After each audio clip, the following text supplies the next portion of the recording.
تو کوئی حرج نہیں ہے تم پر، کوئی گناہ نہیں ہے کہ تم کچھ کم کر لیا کرو نماز میں۔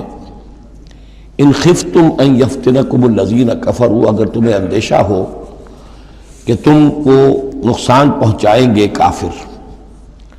ان الکافرین کانوا لکم عدوا مبینا، یقیناً یہ کافر تمہارے کھلے دشمن ہیں۔ یہ ہے قصر صلاۃ، لیکن صلاۃ الخوف کی حالت میں، جنگ کی حالت میں قصر کا حکم۔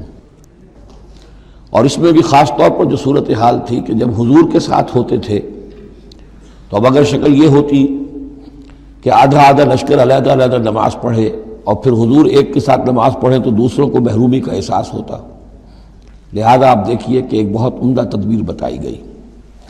فَإِذَا كُنْتَ فِيهِمْ، تو اے نبی جب آپ بھی ان کے اندر موجود ہوں، فَأَقَمْتَ لَهُمُ الصَّلَاةَ، اور آپ نے ان کے لیے نماز کھڑی کر دی ہو، فَلْتَقُمْ طَائِفَةٌ مِّنْهُمْ مَعَكَ، تو ان میں سے ایک گروہ کو تو کھڑے ہونا چاہیے آپ کے ساتھ، وَلْيَأْخُذُوا أَسْلِحَتَهُمْ، اور جو دوسرے ہیں وہ اپنا اسلحہ لے کر وہ چاق و چوبند رہیں۔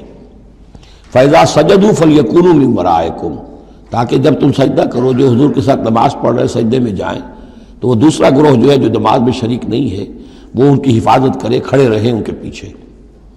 وَلْتَأْتِ طَائِفَةٌ أُخْرَىٰ، اب اس کے بعد ہوتا کیا تھا کہ حضور نے ایک رکعت نماز پڑھا دی اور آپ بیٹھے رہے، دوسری رکعت کے لیے اٹھے نہیں، دوسری رکعت مسلمانوں نے خود ادا کر لی۔